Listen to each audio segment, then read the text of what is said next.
नमस्कार, मी पंजाब डक। आज आहे 2 जुलै 2025 आणि माझ्या सोयाबीनच्या शेतामध्ये आणि या ठिकाणी सोयाबीन खुरपणी चालू आहे। तर सर्व शेतकऱ्याला सांगू इच्छितो, सोयाबीन ज्याला सोयाबीनला उतार काढायचा आहे तर त्यांनी सोयाबीन खुरपली पाहिजे, आणि ज्याला उतार कमी काढायचा त्यांनी तणनाशक मारायचं, आणि ज्याला त्यांच्यापेक्षा कमी काढायचा उतार त्यांना कोळपायची, आणि ज्याला जास्त उतार काढायचं त्यांना खुरपावं लागते। म्हणून हे माझ्या शेतामध्ये सोयाबीन खुरपणं चालू आहे। आष्टी भागातील लेबर आणलेले आहेत, आणि या ठिकाणी आणि शेतकऱ्याला या ठिकाणी अंदाज देणार आहे।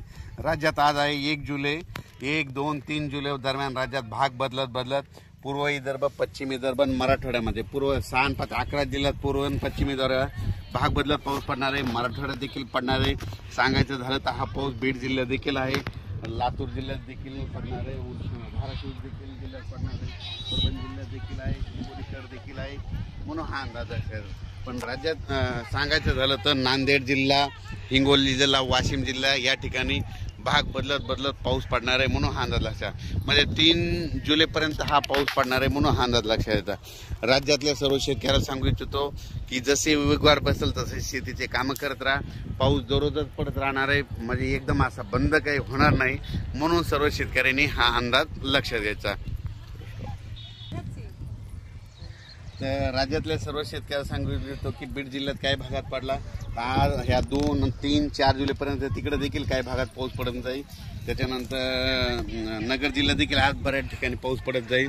म्हणजे सांगायचं झालं तर पाऊस दररोजच वेगवेगळ्या भागात पडणार आहे, सर्व दूर असं सगळीकडे सारखा पडणार नाही, भाग बदलत पडणार आहे, म्हणून हा अंदाज लक्षात घ्यायचा। आणि त्याच्यानंतर 5, 6 जुलै 7 आणि 8च्या दरम्यान एकदा पावसाचं वातावरण राहणार आहे। पण सगळ्यात वरून राज्याची कृपा फक्त विदर्भावर जास्त, म्हणजे विदर्भात 6 5 11 जिल्ह्यामध्ये मात्र तिकडल्या भागामध्ये चांगला पाऊस पडणार आहे। म्हणजे हे सांगायचं झालं तर, आणि आपल्या मराठवाड्यामध्ये काय होणार की दररोज वेगवेगळ्या भागात दररोज भाग बदलत पडणार आहे, कोणाचं पीक काही जाणार नाही, म्हणून हा अंदाज लक्षात घ्यायचा।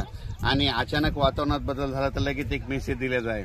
आणि हे मी माझं सोयाबीनचं क्षेत्र आहे कंप्लीट अचानक 22 दिवस झाले, तर पाहू शकता हे कसं पीक आलेलं आहे। आणि या ठिकाणून खुरपणी चालू आहे। खुरपणी केल्याच्या नंतर काय होतं, उतार येतो। आणि तुम्हाला सांगतो ही पाहू शकता सोयाबीन अशी आळी आली, त्याच्यामुळे म्हणलो चांगलं एक कीटकनाशक मारा। ही पानं खाणारी आळी आहे।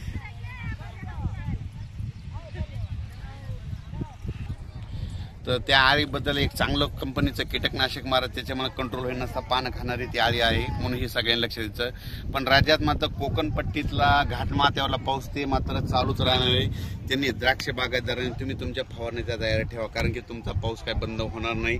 आणि राज्यात मात्र मराठवाड्यातला आणि पूर्व विदर्भ आणि पश्चिम विदर्भ या भागात देखील पाऊस असणारच आहे। म्हणजे 3, 4 जुलैपर्यंत दररोज वेगवेगळ्या भागात पाऊस पडणार आहे, एकदम काही बंद होणार नाही, त्याच्यामुळे काही चिंता करायची गरज नाही। पण राज्यात सगळ्यात जास्त वरून राज्याची कृपा फक्त विदर्भावर जास्त आहे, म्हणजे 6 5 11 जिल्ह्यामध्ये पाऊस चालूच राहणार आहे। त्यांना एक विनंती की तुम्ही जसं वेळ भेटेल तुम्ही तसे वापसा झाले तसे तुम्ही तुमच्या पेरणी करा। धन्यवाद। असे नवनवीन व्हिडिओ पाहण्यासाठी आजच कृषी चर्चा फेसबुक पेजला लाईक करा, आणि व्हिडिओ आवडला असेल